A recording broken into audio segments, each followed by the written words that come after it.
un dólar tan bajo en las últimas 2 décadas y media, en los últimos 25 años, solo lo tuvimos 4 veces. Antes de comenzar, una sugerencia. Suscríbete ahora a Play en el botón de suscripción o en el link debajo del video.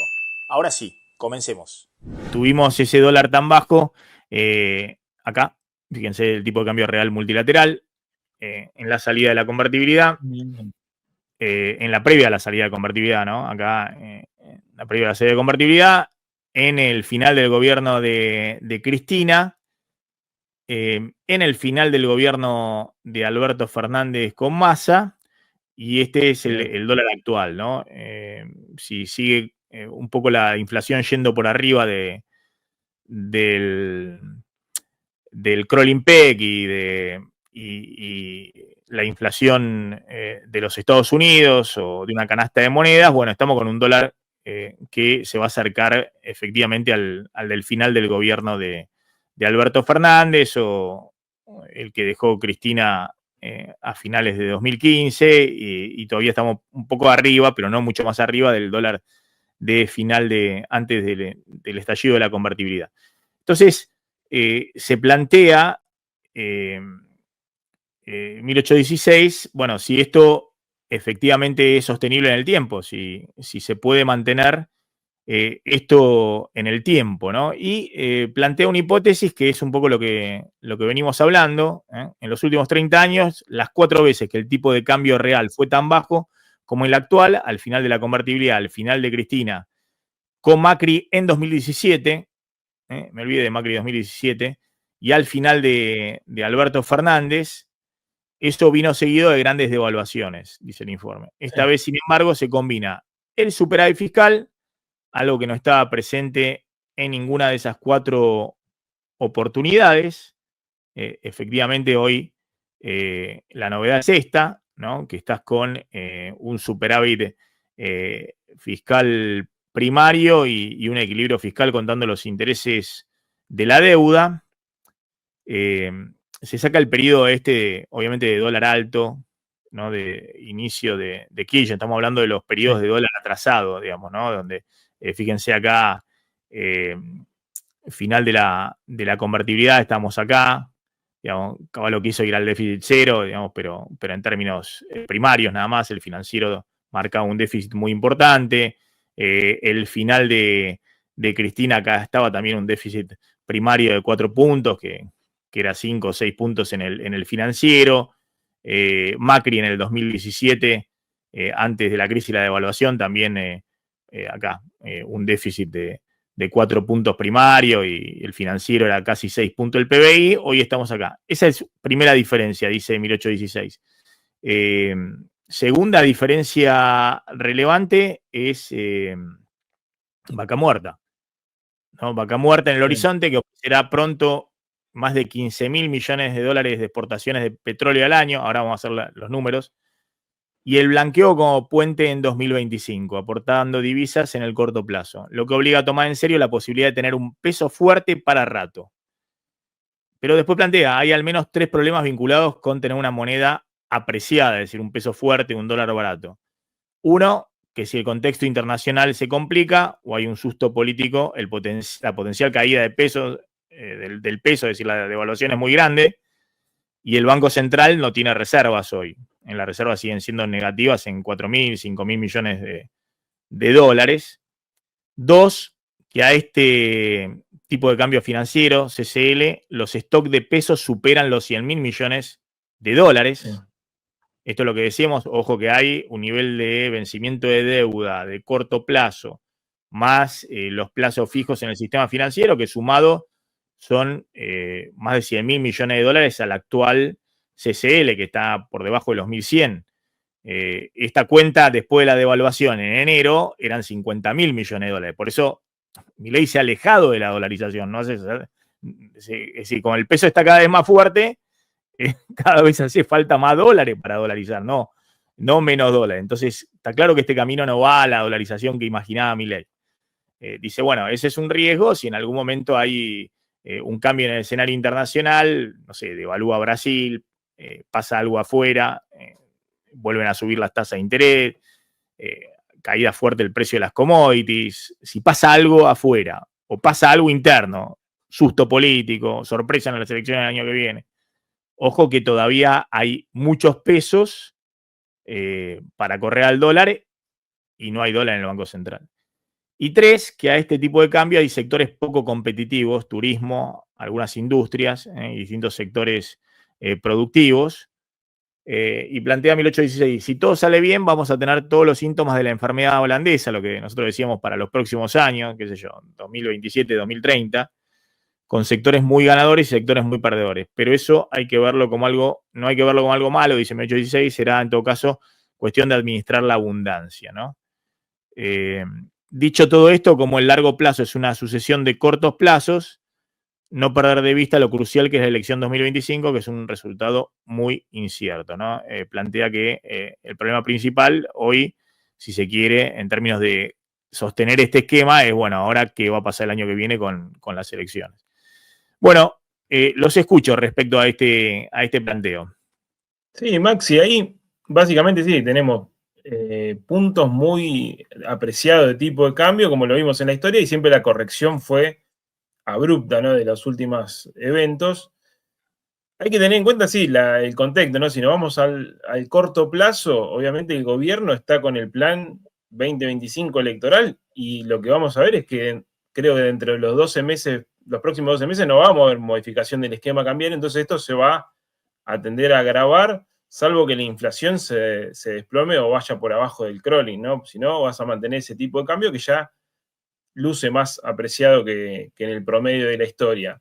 Ahora, yendo, si querés, más a los números para que lo entendamos, pues digo, bueno, ¿cómo cierra el esquema? ¿Puede durar esto más tiempo? Sí. Entonces, los dólares tienen que salir de otro lado. Si nosotros miramos lo que pasó en este año, ¿no? Yo tenía ahí los números de la primera parte del año. El gobierno tenía ya ahí superávit de bienes muy importante, casi 3.000 millones de dólares por mes. Está bien que estaban trabadas las importaciones y demás. La cuenta de servicios estaba tranqui porque, bueno, venías de una devaluación y le sumabas el dólar tarjeta y la economía está en recesión y no se iban muchos dólares por servicio. Tuviste que pagar intereses, bueno, también tenías pagos a organismos, se te fueron algunos dólares que vos cancelaste en realidad porque tenías préstamos de corto plazo con organismos internacionales más que nada y bueno, y el tema del fondo. Pero bueno, el gobierno pudo recomponer reservas. Ahora, si yo te digo los números de los últimos, desde junio para acá, ya la cuenta corriente ya es deficitaria. La cuenta corriente a este tipo de cambio desde junio ya es deficitaria. Tenés, por un lado, fueron muy importantes los intereses, siempre en julio, bueno, tenemos enero y julio, siempre tenemos los intereses, tenés ese tema, pero si mirás en bienes, el promedio a mí me da de junio acá 600 millones de dólares mensuales y tengamos en cuenta que todavía estaba el sistema administrado de importaciones, ¿no? Sí. Y la cuota de servicios empezó a picarse, ¿no? Porque eran de 300 millones, ya son 650 por mes. Entonces, y esa cuenta de servicios sabemos que es mucho más rápido el ajuste que hace. Cuando se aprecia el tipo de cambio y lo que reacciona más rápido es la cuenta de servicios. O sea, uno empieza a consumir más servicios en el exterior, incluido, ¿no?, lo que es el turismo, que es siempre lo que planteamos. Y después tenés que, bueno, tener para pagar los intereses de la deuda, eso lo puedes hacer rollover.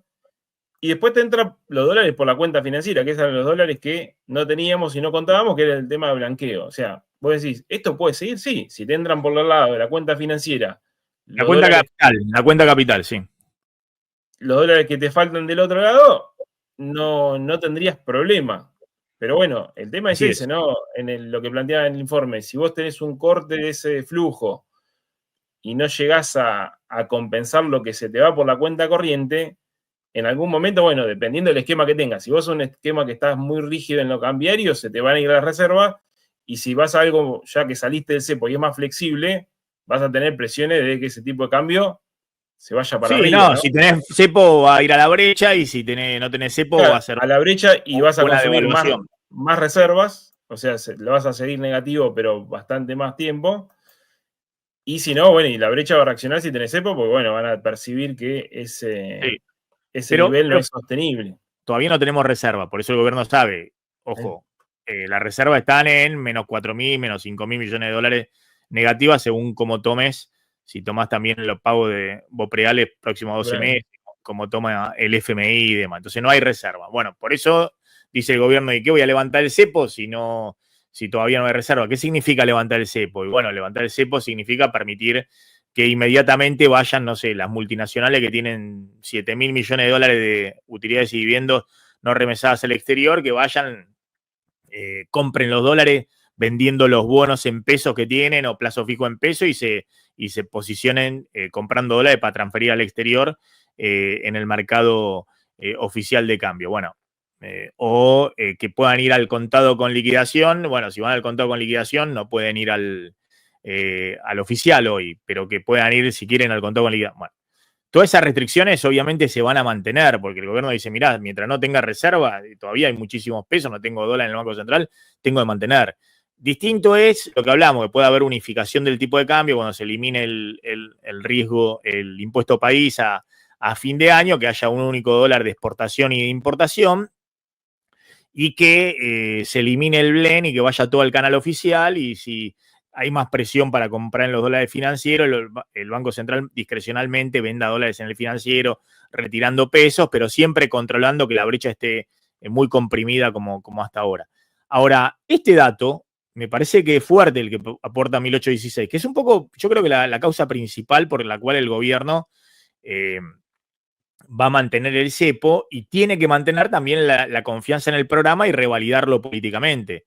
Es decir, vos haces el cálculo de los pesos, el M3 privado, más deuda en peso del Tesoro, es decir, los depósitos a plazo, más la deuda en pesos que está en manos de particulares, está en manos de bancos y está en manos de empresas.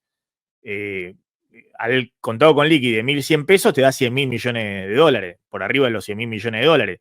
Esto en enero eran 50.000 millones, está bien, todavía estás abajo de lo que era, no sé, en 2017 las LEVAX, que sumabas todo y estabas en 170.000 millones de dólares y encima las LEVAX no es que las tenían los bancos, sino la tenía el taximetrero, digamos, lo tenía ahorrista particular, inversores particulares, corrieron todo fondos de inversión extranjero que habían entrado a full a comprar. Hoy todo eso está mucho más controlado porque la deuda del Tesoro no es que hay grandes jugadores internacionales que se colocaron en deuda de Tesoro en pesos. Son más que nada actores locales, además de los bancos, ¿no? Que son fuertes. Pero bueno, ese es un riesgo. Ahora, lo que te dice el gobierno es, bueno, mirá el esquema. Estamos acumulando dólares. Vos me decís la cuenta corriente que los dólares que entran versus los que salen me está dando negativo en el balance de pagos cambiario. Sí, pero ¿y por qué está acumulando dólares el Banco Central? Y bueno, está acumulando dólares porque están entrando parte de los dólares del blanqueo, es decir, lo que decimos siempre, los bancos están prestando esos dólares a los exportadores, para eso liquidan los dólares, le dan peso para prefinanciación a la exportación, es decir, entran esos dólares, que es una forma de endeudamiento del sector privado contra los dólares del blanqueo. Y también hay otro endeudamiento, que es el endeudamiento de las empresas privadas que están emitiendo obligaciones negociables. Emitieron 4.500 millones de dólares en 2 o 3 meses, más de lo que emitieron en 2022 y 2023, en los 2 años juntos. ¿Y por qué están emitiendo tanto? Bueno, pues vieron una oportunidad, y aparte porque tienen bajo nivel de endeudamiento. ¿Y por qué tienen bajo nivel de endeudamiento las empresas? Y porque cancelaron deuda con los dólares que le dio el gobierno anterior. Se apresuraban por acceder al mercado oficial. ¿Se acuerdan que la discusión que hubo con Guzmán y después con Massa? Claro, por ahí era la discusión si desdoblaban algo eso, claro, o le daban ese 40 y 70, claro, 60 después, creo que. Claro. Después empezaron a poner restricciones para el acceso, pero al principio las empresas habían anticipado y cancelado deuda a lo pavote, porque era un ubita acceder y cancelar rápido la deuda en dólares que habían emitido al tipo de cambio 50 oficial, dólares cancelaban 100. Claro, exactamente, con una brecha del 100%. Entonces, este esquema, y bueno, ¿qué requiere? Primero que se mantenga el crawling peg, es decir, un esquema donde vos remunerás a la tasa en pesos por arriba del crawling para que sea una tasa en dólares atractiva y que genere que haya un incentivo grande para los exportadores de liquidar los dólares lo antes posible y colocarse en pesos, y los importadores postergar los pagos lo más posible y colocarse en pesos. Y segundo, necesitas que se siga sosteniendo la confianza, es decir, la confianza en que Milei mantiene el ancla fiscal, puede acumular dólares en la reserva y puede triunfar políticamente el año que viene para mantener el actual esquema económico. Me parece que es un poco el planteo que hace 1816, ¿no?